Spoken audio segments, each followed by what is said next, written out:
مسلمانوں کے دو گروہ لڑ پڑتے ہیں، دو قبیلے لڑ پڑتے ہیں، دو خاندان لڑ پڑتے ہیں، دو افراد لڑ پڑتے ہیں، دو سیاسی پارٹیاں لڑ پڑتی ہیں، سب سے پہلا سٹیپ اصلحوا بینہما، ان دونوں میں صلح کرواؤ۔ آپ کا کردار ایسا ہونا چاہیے کہ اگر انبغت احداہما علی الاخری، ایک فریق دوسرے کے خلاف زیادتی کرتا ہے، فقاتلوا التی تبغی، آپ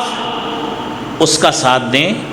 جو مظلوم ہے، اس کے خلاف لڑائی کریں جو زیادتی کرتا ہے، حتی تفیء الی امر اللہ، اس کو اللہ کے حکم کی طرف لوٹنے پر مجبور کریں کہ آپ نے زیادتی کی ہے،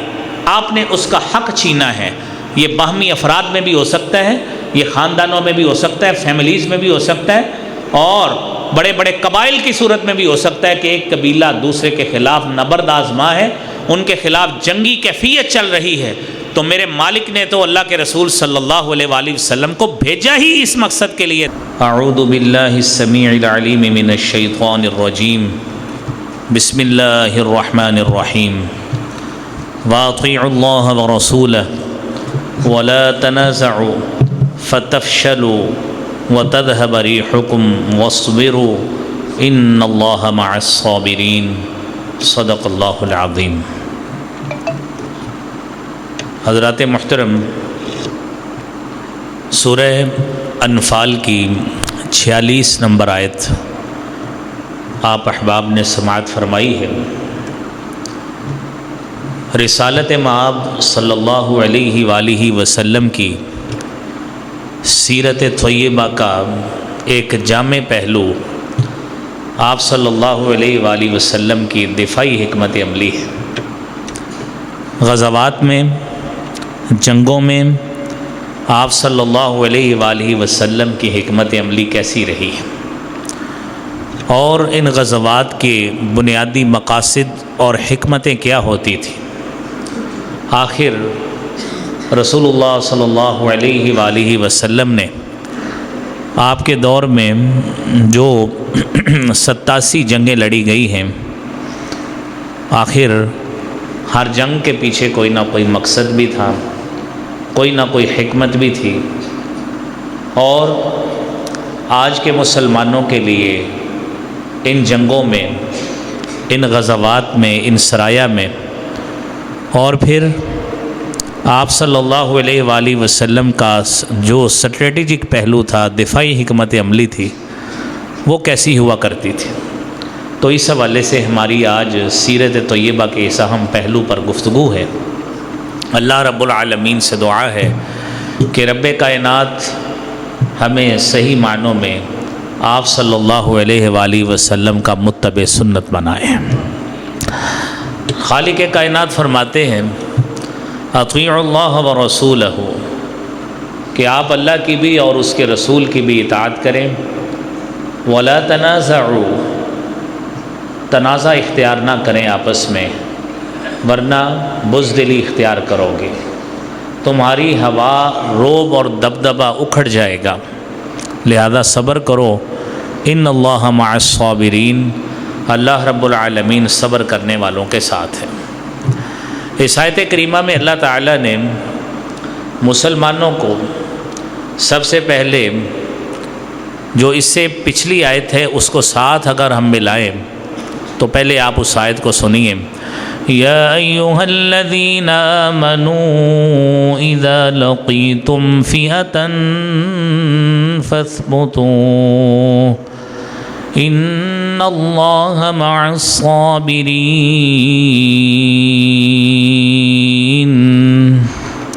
اے ایمان والو، جب تم دشمن کے ساتھ تمہاری ملاقات ہو تو ثابت قدمی اختیار کرو۔ جب جنگیں ہوتی ہیں، جب دشمن کے ساتھ مقابلہ ہوتا ہے تو دشمن اپنی چالیں چلتا ہے، اور جنگی چالوں کے نتیجہ میں کہیں تمہاری کیفیت یہ نہ ہو جائے کہ تم مسلمان اور ایمان کی دولت سے مالا مال مسلم فوج کافر کی چالوں سے بددل ہو کر کہیں پیچھے نہ ہٹ جانا۔ فثبتوا، ثابت قدمی اختیار کرنی ہے۔ نمبر 2، آپ نے کیا کرنا ہے؟ اللہ کا ذکر کرنا ہے، اللہ کا ذکر کرتے رہو گے، دو باتیں آپ کو شامل حال ہوں گی۔ ایک بات یہ کہ اگر تم تعداد میں تھوڑے بھی ہوگے تو تمہارے دل میں یہ احساس جاگزیں رہے گا کہ رب کائنات اپنے مخصوص بندوں کی مدد ضرور فرمایا کرتے ہیں۔ کوئی بھی آپ کا دشمن ہو، وہ تھوڑی تعداد میں ہو، وہ زیادہ تعداد میں ہو، جب اللہ کا ذکر آپ اپنی زبان پہ جاری رکھیں گے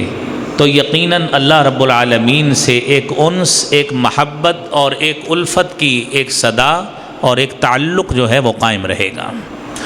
اور دوسری اہم بات اس ذکر کے حوالے سے یہ ہے کہ جب تم اللہ کا ذکر کثرت کے ساتھ جاری رکھو گے تو خالق کائنات تمہارے اندر، اگر تم تعداد میں زیادہ بھی ہو تو تمہارے اندر تکبر نہیں آئے گا۔ یہ وہ بات ہے جو مسلمانوں میں بدقسمتی سے غزوہ حنین کے وقت یہ احساس مسلمانوں میں آ گیا تھا کہ آج ہم اتنی زیادہ تعداد میں ہیں، ہم تو 313 تھے، ہمیں اس وقت کوئی شکست نہیں دے سکا تھا، تو آج ہم تعداد میں اتنے زیادہ ہیں تو آج ہمیں کوئی کیسے شکست دے سکے گا۔ بس اتنی بات دل میں آنے کی دیر تھی کہ مسلمانوں کے جنگ حنین میں قدم اکھڑنے لگے تو رب کائنات نے اس کو قرآن میں بیان کیا ہے۔ لَقَدْ نَصَرَكُمُ اللَّهُ فِي مَوَاطِنَ كَثِيرَةٍ وَيَوْمَ حُنَيْنٍ إِذْ أَعْجَبَتْكُمْ كَثْرَتُكُمْ فَلَمْ تُغْنِ عَنْكُمْ شَيْئًا وَضَاقَتْ عَلَيْكُمُ الْأَرْضُ بِمَا رَحُبَتْ ثُمَّ وَلَّيْتُمْ مُدْبِرِينَ۔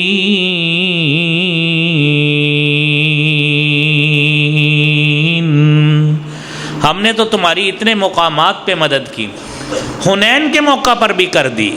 ابتدا میں تمہیں یہ زعم تھا کہ ہماری کثرت بہت ہے، ہمارے جو نمبر آف سولجرز ہیں بہت زیادہ ہیں، تعداد ہماری بہت زیادہ ہے۔ اذ اعجبتکم کثرتکم، تمہیں اپنی کثرت پہ ناز تھا، فلم تغنی عنکم شیئا، اس کثرت نے تمہیں کوئی فائدہ نہیں دیا، وضاقت علیکم الارض بما رحبت، آپ کے ذہن میں یہ فخر والی بات آ گئی، وہ زمین جو آپ کے لیے کھلی تھی، جو میدان جنگ آپ کے لیے کھلا تھا، آپ کے اس کثرت والے گھمنڈ نے اور اس فکر نے، اس سوچ نے وہ زمین بھی تمہارے لیے تنگ کر دی۔ ثم ولیتم مدبرین، تم ادھر سے پھرے، پھر اللہ کا فضل ہوا، اللہ رب العالمین نے اپنی رحمت کا نزول فرمایا تو تمہاری قوت دوبارہ یکجا ہوئی۔ لیکن یاد رکھنا، جب اللہ کا ذکر کرو گے کبھی تمہارے اندر جو تعجب ہے اور یہ احساس برتری ہے یہ تمہارے اندر کبھی پھر نہیں آئے گا۔ اور میرے عزیز بھائیوں، اس جنگ میں تیسرا اہم نقطہ یہ ہوتا ہے اطیعوا اللہ ورسولہ، اللہ اور اس کے رسول کی اطاعت، اس کا دامن کبھی ہاتھ سے نہیں چھوڑنا چاہیے۔ تو میرا خالق کہتا ہے اگر تم نے یہ اطاعت کا دامن ہاتھ سے چھوڑ دیا تو کیا ہوگا، اس کے نتیجہ میں تمہارے اندر تنازعات اختیار کریں گے آپس کی۔ دیکھیے، صرف ایک بات آپ ذہن میں رکھیے، اگر آپ نے اطاعت امیر ہی نہیں کرنی، جنگ میں گئے ہیں سپہ سالار کی بات ہی نہیں ماننی، دفاعی امور میں سپہ سالار کو آپ نے کچھ حیثیت ہی نہیں دینی، تو آپ میدان جنگ میں کس کی قیادت کو قبول کریں گے؟ آپ تصور کیجئے، نبی کریم صلی اللہ علیہ وآلہ وسلم نے 8 ہجری میں جب غزوہ موتا ہوا ہے، رسالت مآب صلی اللہ علیہ وآلہ وسلم نے، آپ نے اپنے 3 جید صحابہ کرام کو بتدریج سپہ سالاری جو ہے وہ اس کا اعلان کیا۔ آپ نے فرمایا اس مسلم فوج کی قیادت میرے جلیل القدر صحابی زید بن حارثہ کریں گے، اگر ان کی شہادت ہو جاتی ہے تو ان کی جگہ پہ حضرت جعفر بن ابی طالب، حضرت جعفر تیار کریں گے، اگر ان کی بھی شہادت ہو جاتی ہے تو عبداللہ بن رواحہ قیادت کریں گے، اگر ان کی بھی شہادت ہو جاتی ہے تو مسلم جتنے بھی وہاں پہ سولجرز ہوں گے، سپاہی ہوں گے، مجاہد ہوں گے، وہ جس کو چاہیں مسلم فوج میں سے قائد منتخب کر لیں۔ اور نبی کریم صلی اللہ علیہ وآلہ وسلم نے جس طرح آپ نے پریڈکٹ کیا ہے، پشین گوئی کی ہے بعینی ہی، اسی طرح ان تینوں صحابہ کرام کی بتدریج اسی میدان جہاد میں شہادت ہو گئی۔ اور ان تینوں کی شہادت کے بعد حضرت زید بن حارثہ کے، حضرت جعفر تیار کے اور پھر حضرت عبداللہ بن رواحہ کی شہادت کے بعد صحابہ کرام نے، مسلم فوج نے حضرت خالد بن ولید رضی اللہ تعالیٰ عنہ کو سپہ سالار منتخب کیا، اور انہوں نے اپنی بہادری کے جوہر دکھاتے ہوئے مسلم فوج کو فتح یابی دلائی۔ اللہ کے فضل اور کرم کے ساتھ مسلم فوج فتح سے ہمکنار ہوئی۔ تو لہذا یہ اطاعت الہی اور اطاعت رسول لازمی ہے۔ اگر وہاں پہ باہمی تنازع اختیار کر لیتے تو قرآن کی اس آیت کے مطابق کیا ہونا تھا کہ تم نے پھر قدم پیچھے موڑ لینے تھے، بزدلی اختیار کر لینی تھی، اور وہ جو تمہارا روب،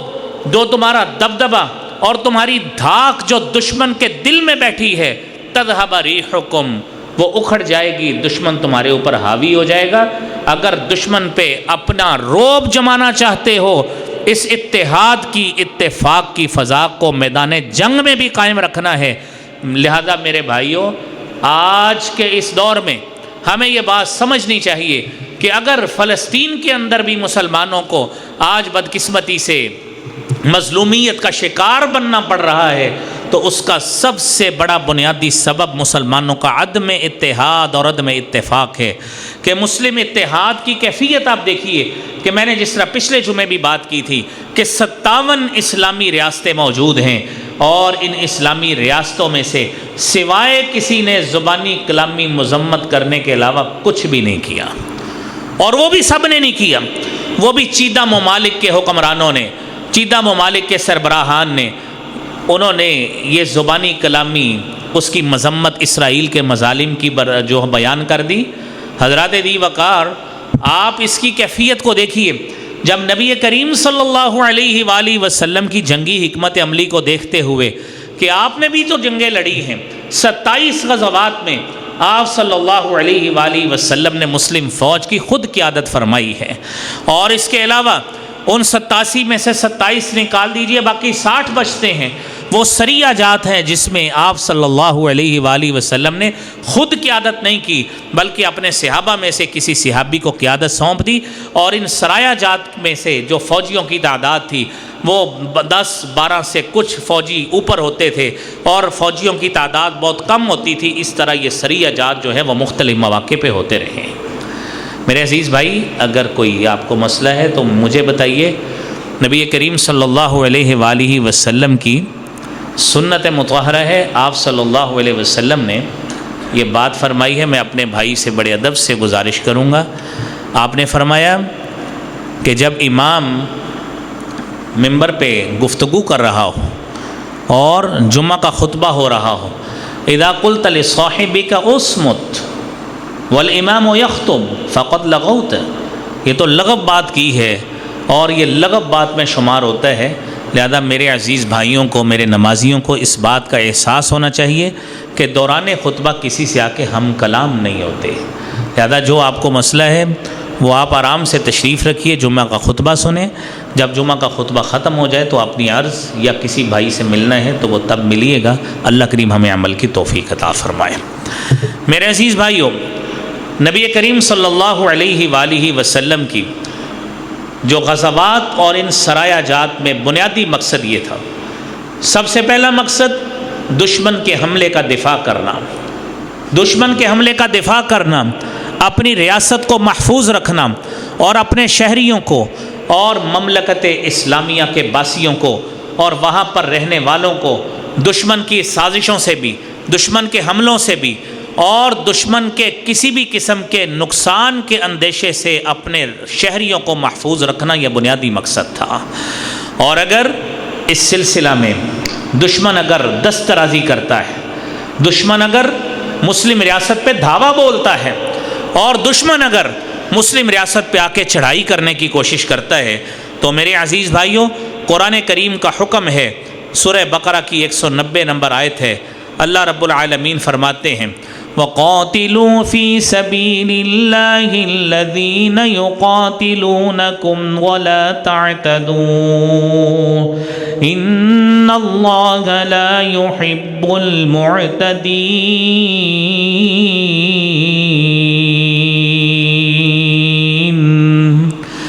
اگر آپ امن سے رہ رہے، سکون سے رہ رہے ہیں، تو میرے عزیز بھائیوں یہ بات ذہن میں رکھیے گا کہ دشمن آپ کے امن کو آ کے تباہ کرنے کی کوشش کرتا ہے۔ حضرات، آپ نبی کریم صلی اللہ علیہ وسلم کے اس حکمت عملی کو، اس حکمت کو، اس مقصد کو آج کی مسلم کیفیت پہ انطباق کر کے دیکھیے کہ جب 1942 میں 1943 میں ہٹلر نے یہودیوں کو جرمنی سے نکالا اور اس نے ہزاروں کی تعداد میں یہودیوں کو قتل کیا، چند ہزار یہودی اس نے چھوڑ دیے، اور صرف اس وجہ سے جب اس کو پوچھا گیا آپ نے ان کو کیوں چھوڑ دیا ہے تو کہنے لگا تاکہ دنیا کے بقیہ ممالک کو ان کی سازشوں کا علم ہو سکے کہ میں نے یہودیوں کو قتل کیوں کیا تھا، لوگوں کو پتہ لگ جائے۔ اور یہ اس وقت اپنے بحری جہازوں پہ صرف اپنے جانوں کی پناہ مانگتے ہوئے، اپنی رہائش مانگتے ہوئے، اپنی جانوں کا لوگوں سے یہ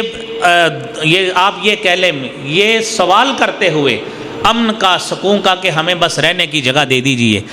1943 کے وقت ان مسلمانوں نے، ان بیچاروں نے ترس کھایا، فلسطین کے علاقہ کے لوگوں نے ان چند یہودیوں کو وہاں پہ جگہ دے دی، اور وہ آہستہ آہستہ انہوں نے اس علاقے کو سازشوں کی ایسی آماج گاہ بنا دیا کہ 1948 میں آ کر ان یورپی ممالک نے مل کر وہاں پر انہی صہیونیوں کو، انہی یہودیوں کے اس اجتماع کو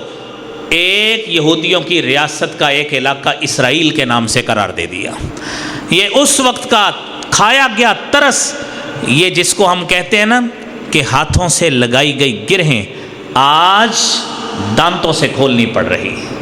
یہ ان یہودیوں پہ کھایا گیا ترس جو ہٹلر نے نہیں کھایا تھا، ان مسلمانوں نے کھایا ہے، اور آج اس کا خمیازہ وہ اس صورت میں بھگت رہے ہیں کہ ایک جو CNN یا BBC کے مطابق 7,000 کی تعداد میں مسلم معصوم فلسطینی باشندے وہ ان فلسطینیوں کے مظالم کا شکار ہو کر وہ اللہ کے پاس پہنچ چکے ہیں۔ یہ وہ تعداد ہے جو انہوں نے بتائی ہے، لیکن کتنے لوگ زخمی ہوئے،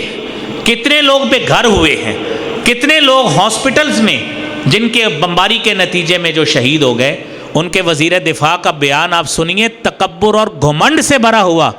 کہ ہم نے اس لیے اسپتالوں پہ حملہ کر دیا ہے کیونکہ سٹاف کی کمی تھی، ڈاکٹروں کی کمی تھی، ادویات کی کمی تھی، نعوذ باللہ ہم نے ان فلسطینیوں کو آسان موت دے دی ہے۔ یہ مسلمانوں کی غیرت کو للکارا ہے، لیکن اس کے باوجود مسلمان حکمران وہیں کے وہیں،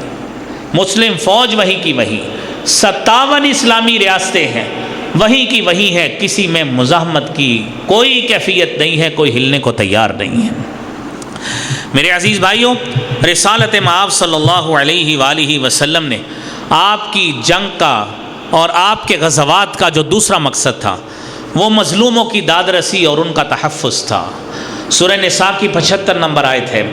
وَمَا لَكُمْ لَا تُقَاتِلُونَ فِي سَبِيلِ اللَّهِ وَالْمُسْتَضْعَفِينَ مِنَ الرِّجَالِ وَالنِّسَاءِ وَالْوِلْدَانِ الَّذِينَ يَقُولُونَ رَبَّنَا أَخْرِجْنَا مِنْ هَذِهِ الْقَرْيَةِ الظَّالِمِ أَهْلُهَا وَاجْعَل لَّنَا مِن لَّدُنكَ وَلِيًّا وَاجْعَل لَّنَا مِن لَّدُنكَ نَصِيرًا۔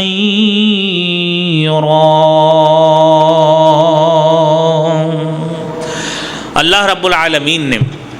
ساری دنیا کے مسلمانوں کو قیامت تک جہاں کہیں بھی مظلوم مسلمان ہوں، وہ کسی بھی علاقہ میں ہوں، وہ کشمیر سے ہوں، وہ فلسطین سے ہوں، وہ آج سے کچھ سال پہلے چچنیا کے علاقہ میں ہوں، وہ دارفور صوبہ سوڈان میں ہوں، وہ مشرقی تیمور کے علاقہ میں ہوں، وہ دنیا کے کسی حصہ میں بھی ہوں، وہ نیپال کے علاقہ میں ہوں، وہ برما کے علاقہ میں ہوں، دنیا کا کوئی بھی حصہ ہو،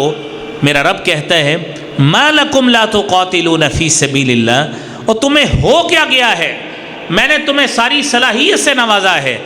میں نے تمہیں اسلحہ دنیا کی تمام قسم کا تمہیں دیا ہے، تمام قسم کے وسائل دیے ہیں، کیفیت یہ ہے وَالْمُسْتَضْعَفِينَ مِنَ الرِّجَالِ وَالنِّسَاءِ وَالْوِلْدَانِ یہ بلکتی عورتیں، یہ مظلومیت کا شکار بچے، یہ سارے بوڑھے جوان سارے یہ آہیں بھر رہے ہیں، یہ سسکیاں بھر رہے ہیں، ربنا اخرجنا من هذه القرية الظالم اهلها، اے مسلمانوں تمہیں کیا ہو گیا ہے، تم ان کی مدد کو کیوں نہیں نکلتے؟ یہ سارے اپنے رب سے التجا کر رہے ہیں، ربنا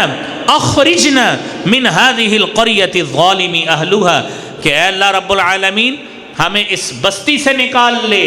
اے اللہ ہمیں اس سے کسی نہ کسی طرح انخلا کر دے ہمارا میرے مالک، کیونکہ یہاں کے رہنے والے بڑے ظالم ہیں، ہم ظلم کا شکار ہیں، ہم بربریت کا شکار ہیں، ہم جبر کا شکار ہیں، اور ہم ظالم کے تسلط کا شکار ہیں، اے مالک وَاجْعَلْ لَنَا مِن لَّدُنْكَ وَلِيًّا وَاجْعَلْ لَنَا مِن لَّدُنْكَ نَصِيرًا، اللہ کوئی ایسی مدد بھیج دے، کوئی غیبی مدد بھیج دے جس سے ہم اس ظلم سے نجات پا سکیں۔ میرے عزیز بھائیوں، یہ نبی کریم صلی اللہ علیہ وآلہ وسلم کے غزوات کا بنیادی مقصد تھا، یہ بنیادی مقصد تھا جو بدقسمتی سے آج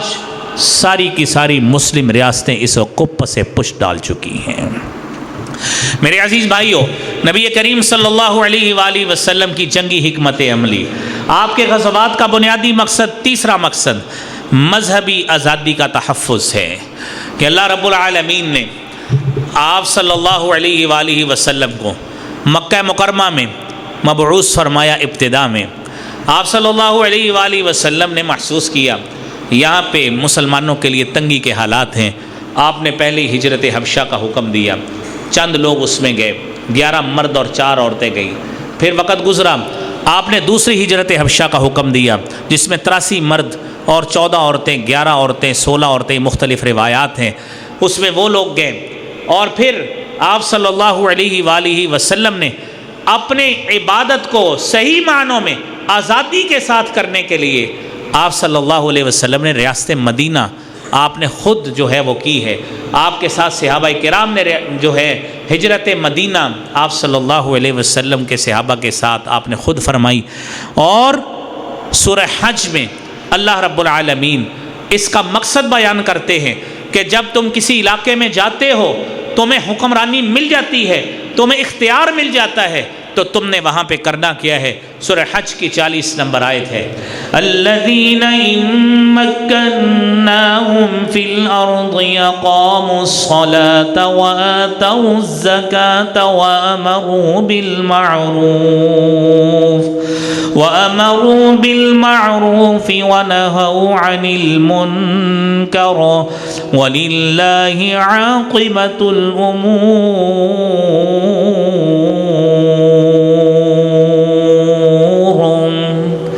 اگر ہم آپ کو زمین میں جگہ دیتے، آپ کو اقتدار ملتا ہے، آپ کو اختیار ملتا ہے،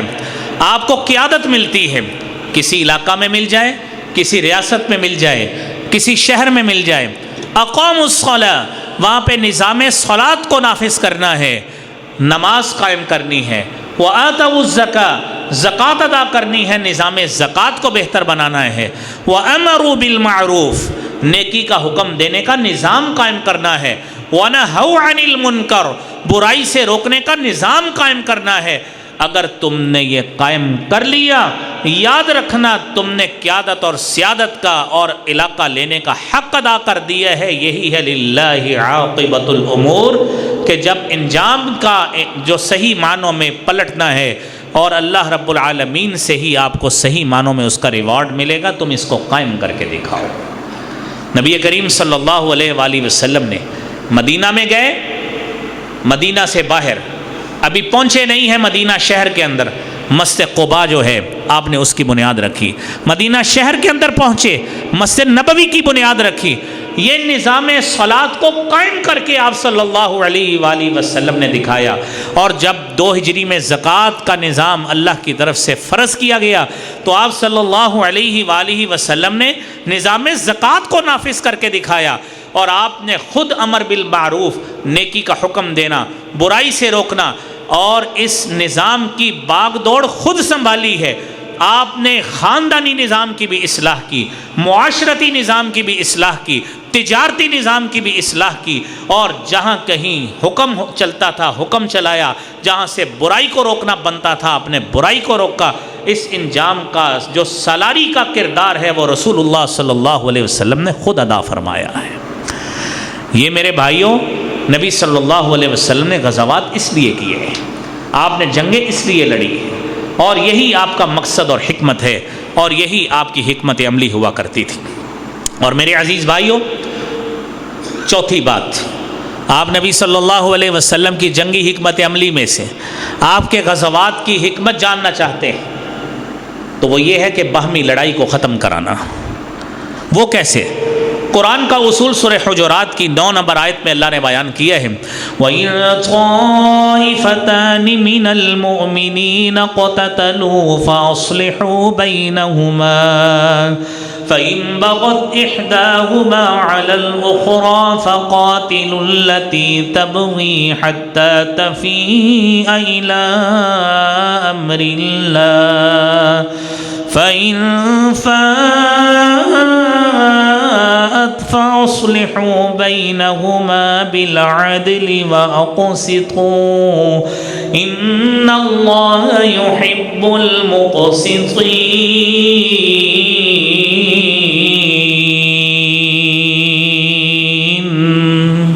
مسلمانوں کے 2 گروہ لڑ پڑتے ہیں، 2 قبیلے لڑ پڑتے ہیں، 2 خاندان لڑ پڑتے ہیں، 2 افراد لڑ پڑتے ہیں، 2 سیاسی پارٹیاں لڑ پڑتی ہیں۔ سب سے پہلا سٹیپ، اصلحوا بینہما، ان دونوں میں صلح کرواؤ۔ آپ کا کردار ایسا ہونا چاہیے کہ اگر ان بغت احداہما علی الاخری، ایک فریق دوسرے کے خلاف زیادتی کرتا ہے، فقاتلوا التی تبغی، آپ اس کا ساتھ دیں جو مظلوم ہے، اس کے خلاف لڑائی کریں جو زیادتی کرتا ہے، حتی تفیء الی امر اللہ، اس کو اللہ کے حکم کی طرف لوٹنے پر مجبور کریں کہ آپ نے زیادتی کی ہے، آپ نے اس کا حق چھینا ہے۔ یہ باہمی افراد میں بھی ہو سکتا ہے، یہ خاندانوں میں بھی ہو سکتا ہے، فیملیز میں بھی ہو سکتا ہے، اور بڑے بڑے قبائل کی صورت میں بھی ہو سکتا ہے کہ ایک قبیلہ دوسرے کے خلاف نبرد آزما ہے، ان کے خلاف جنگی کیفیت چل رہی ہے، تو میرے مالک نے تو اللہ کے رسول صلی اللہ علیہ وآلہ وسلم کو بھیجا ہی اس مقصد کے لیے تھا، جس مقصد کو اللہ نے سورہ آل عمران میں بیان کیا ہے۔ وَاذْكُرُوا إِذْ كُنْتُمْ أَعْدَاءً فَأَلَّفَ بَيْنَ قُلُوبِكُمْ فَأَصْبَحْتُمْ بِنِعْمَتِهِ إِخْوَانًا۔ تم ایک دوسرے کے خون کے پیاسے تھے، ایک دوسرے کے خلاف اتنے برسر پیکار تھے کہ تمہاری صدیوں سے ایک دوسرے کی اوس و خزرج کی دشمنیاں چلتی آ رہی تھیں۔ تم اس نعمت کو یاد کرو، تم دشمن تھے، اللہ نے اپنے نبی کو بھیجا، تمہارے دلوں میں الفت اللہ نے ڈال دی۔ فَأَصْبَحْتُمْ بِنِعْمَتِهِ إِخْوَانًا، اور تم ایک دوسرے کے خون کے پیاسے تھے، میرے مالک نے تمہارے اندر ایسی محبت ڈالی، تم ایک دوسرے کے لیے بھائی بھائی بن گئے، ایک دوسرے کے لیے خون کی قربانی دینے والے بن گئے۔ اور پھر وَكُنْتُمْ عَلَى شَفَا حُفْرَةٍ مِّنَ النَّارِ فَأَنْقَذَكُمْ مِنْهَا كَذَلِكَ يُبَيِّنُ اللَّهُ لَكُمْ آيَاتِهِ لَعَلَّكُمْ تَهْتَدُونَ۔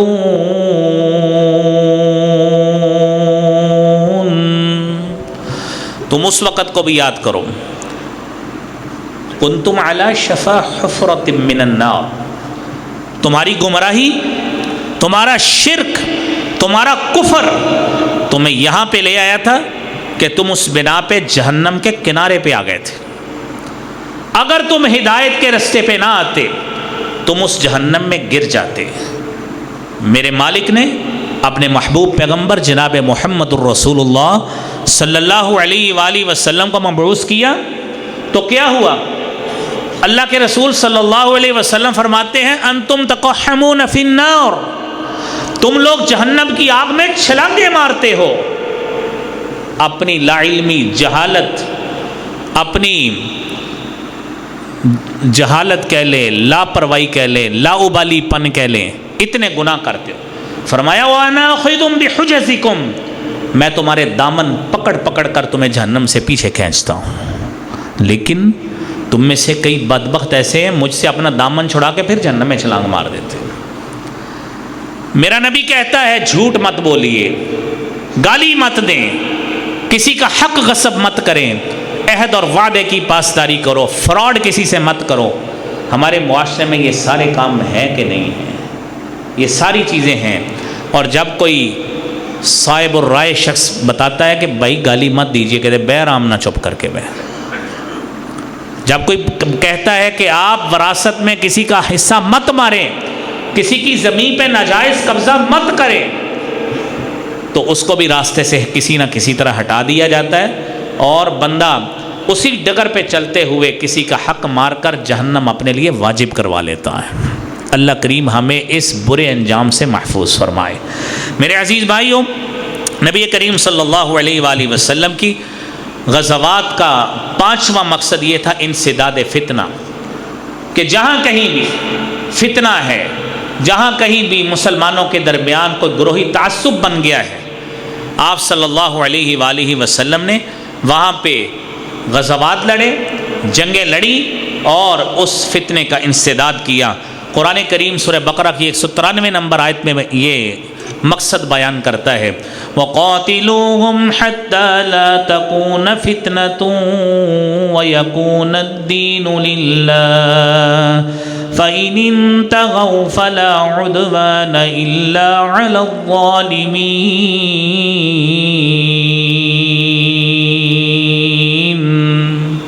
میرے عزیز بھائیوں، قرآن کہتا ہے الفتنۃ اشد من القتل، کہ فتنہ قتل سے زیادہ سخت ہے۔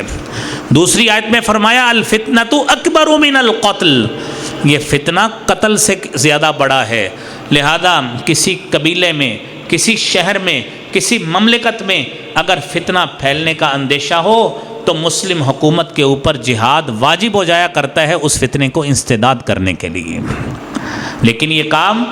ریاستی حکمران کرتے ہیں، ریاستی مشینری کرتی ہے، کسی کو انفرادی طور پر اجازت نہیں دی جا سکتی۔ میرے عزیز بھائیوں، چھٹا مقصد یہ تھا کہ دشمن نے آپ سے وعدہ کیا ہے، عہد و پیمان کیا ہے، اگر عہد و پیمان توڑتا ہے، عہد شکنی کرتا ہے، تو آپ نے کیا کرنا ہے؟ اس کے خلاف جہاد کرنا ہے۔ الذین عاہدت منہم ثم ینقضون عہدہم فی کل مرۃ وہم لا یتقون فإما تثقفنہم فی الحرب فشرد بہم من خلفہم لعلہم یذکرون۔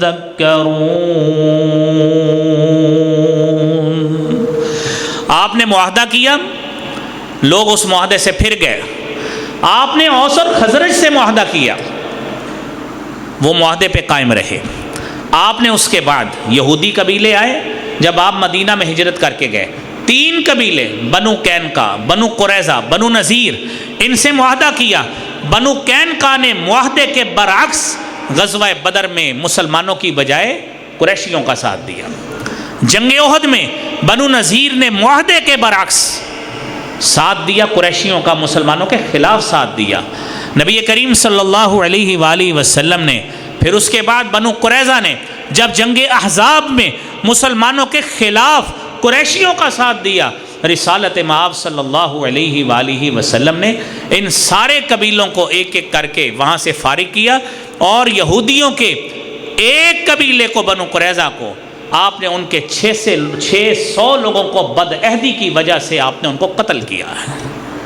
فَشَرِّدْ بِهِمْ مَنْ خَلْفَهُمْ لَعَلَّهُمْ يَذَّكَّرُونَ، آپ ان کے خلاف ایسا سلوک کریں تاکہ ان کے پیچھے نسلیں یاد رکھیں کہ مسلمانوں کے خلاف جو بدعہدی کی جاتی ہے ان کا حال یہ ہوا کرتا ہے۔ تو میرے بھائیوں، یہ مسلمانوں کے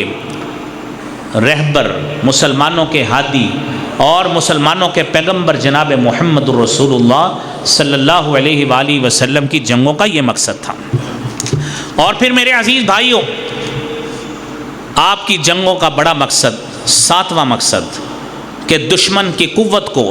دشمن کے رعب کو کمزور کرنا اور اس کی طاقت کو کمزور کرنا۔ اور یہ آج مسلم حکمرانوں کو ساری مسلم سلطنت کے حکمرانوں کو آپ کی سیرت طیبہ سے سیکھنے کی ضرورت ہے۔ آپ صلی اللہ علیہ وسلم مکہ میں تھے تو قریشی آپ کے دشمن، آپ مدینہ میں آئے تو مدینہ کے یہودی آپ کے دشمن۔ آپ صلی اللہ علیہ وآلہ وسلم نے مدینہ میں آ کر کیا کیا؟ مدینہ میں آپ صلی اللہ علیہ وآلہ وسلم نے 2 ہجری میں جہاد فرض ہوا ہے، آپ صلی اللہ علیہ وآلہ وسلم نے کیا کیا؟ مدینہ منورہ میں یہودی آپ کے دشمن تھے لیکن آپ نے ان سے معاہدہ کیا۔ مکہ میں قریشی آپ کے خلاف سازشیں کر رہے تھے، آپ صلی اللہ علیہ وسلم کے خلاف طائف کے علاقہ میں بنو حوازن اور بنو ثقیف یہ قبیلے آپ کے خلاف سازشوں میں مصروف تھے، اور گاہے بگاہے پھر اس کے بعد بیرونی قوتوں میں شام کا پورا علاقہ جس میں آج کا موجودہ شام، فلسطین، لبنان، اردن، یہ سارے علاقے اس میں شامل تھے، یہ ساری رومیوں کی قوت، یہ سارے غیر مسلم لوگ وہ سازشوں میں مصروف تھے۔ نبی کریم صلی اللہ علیہ وآلہ وسلم نے سب سے پہلے کیا کیا؟ پہلے آپ نے ایک ایک کر کے ان یہودیوں کے قبیلے کا خاتمہ کیا، جس طرح ابھی آپ بنو کین کا، بنو قریظہ اور بنو نذیر کا سن چکے۔ پھر آپ نے کیا کیا؟ آپ نے 6 ہجری میں قریشیوں کے ساتھ معاہدہ کیا۔ سہیل بن عمر ان کی طرف سے آیا، مشہور واقعہ ہے جس کو قرآن انا فتحنا لک فتحا مبینا سے تعبیر کرتا ہے۔ آپ نے اس دشمن کو بھی اس انداز سے زیر کیا، وہ ظاہری لحاظ سے دشمن کو زیر کرنا نہیں تھا، لیکن قرآن میں اللہ نے فتح مبین کی خوشخبری دی تو رسالت مآب صلی اللہ علیہ وآلہ وسلم نے اس کو بعینی ہی اسی طرح سمجھا کہ یہی صلح حدیبیہ 8 ہجری میں فتح مکہ جو ہونا تھا یہ اس کا پیش نما ثابت ہوئی۔ سبب کیا تھا؟ مسلمانوں کے حلیف تھے بنو خزاع والے، قریشیوں کے حلیف تھے الائیڈ تھے بنو بکر والے، اور بنو بکر نے مسلمانوں کا، بنو خزاع کا ایک بندہ قتل کر دیا۔ رسالت مآب صلی اللہ علیہ وآلہ وسلم نے ان کے سامنے ان کو بلایا کہ دیکھو ہمارا معاہدہ یہ ہے، اب قریشیوں ان شرائط میں سے آپ دیکھیں فیصلہ کیا کرنا ہے، آپ بنو بکر کو اپنے سے الگ کریں تاکہ ہم ان سے بدلہ لے سکیں، آپ ان کا خون بہا ادا کریں، دوسری شرط۔ تیسرا آپشن یہ تھا کہ آپ معاہدہ ٹوٹنے کا اعلان کریں، انہوں نے معاہدہ ٹوٹنے کا اعلان کر دیا۔ آپ صلی اللہ علیہ وآلہ وسلم نے 8 ہجری میں اللہ کے حکم کے ساتھ اسی مکہ سے جہاں سے 8 سال پہلے آپ کو مجبور کر کے وہاں سے نکالا گیا تھا، آپ ایک فاتح بن کے اسی مکہ میں داخل ہوئے۔ یہ رسول اللہ صلی اللہ علیہ وآلہ وسلم نے بتدریج اس طرح اپنے دشمنوں کا خاتمہ کیا۔ میرے عزیز بھائیوں،